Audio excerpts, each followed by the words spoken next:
দেখো আমাদের এই কোশ্চেনগুলো দেখো আমরা যতটা পারবো ক্যালকুলেশনটাকে বলেছি ইজি করার চেষ্টা করি, টাইম মেনটেন হয়ে যায়, ঠিক আছে, আর ক্যালকুলেশনও সোজা হয়ে যাবে আমাদের।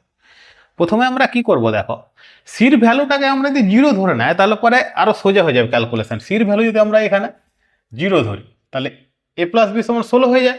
তাহলে এখানে দেখো সির ভ্যালু জিরো হলে এ স্কোয়ার প্লাস বি স্কোয়ারের মান 90 হয়ে যায়। আর এখানে সির ভ্যালু যদি আমাদের জিরো হয় তাহলে পরে এ পার্টটা জিরোর সঙ্গে গুণ করলে এটাও জিরো হয়ে যায়, সির যদি বসে তাহলে এটাও জিরো হয়ে যায়। তাহলে পরে এ প্লাস বির মান বার করলে অ্যান্সার বেরিয়ে যাবে। এখানে এত কিছু দেখার দরকার নেই। তাহলে আমরা কি করে প্রথমে দেখো এটাকে ফর্মুলায় ফেলবো।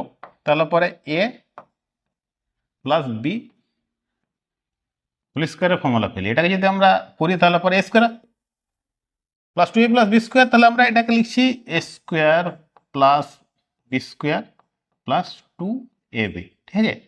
তাহলে পরে এটার ভ্যালু জানি আর এটাও ভ্যালু জানি, এখানে বসিয়ে দেবো। এটার মান দেখো 16 আছে, 16 স্কোয়ার করবো তাহলে 256 আসবে, ঠিক আছে। আর এখানে স্কোয়ার স্কোয়ারের মান কত, 90 দেওয়া আছে, 90 পুট করে দাও, এখানে 2ab পড়ে থাকছে। এখান থেকে এবির ভ্যালু ইজিভাবে বার করবো। তাহলে এটা থেকে এটা যদি বাদ দিয়ে দেয় বিয়োগ করে তাহলে কত থাকে 166, ঠিক আছে। এটা সমান 2ab, এক্সট্রা লাইন লিখছি বোঝানোর জন্য, ঠিক আছে। নাহলে পরে এটাকে হাফ করে দেবো, তাহলে এবির ভ্যালু বেরিয়ে যাবে। তাহলে পরে দেখো এদিকে 3 আর এদিকে 8, 83, আর এটা অ্যান্সার হয়ে যাবে 83।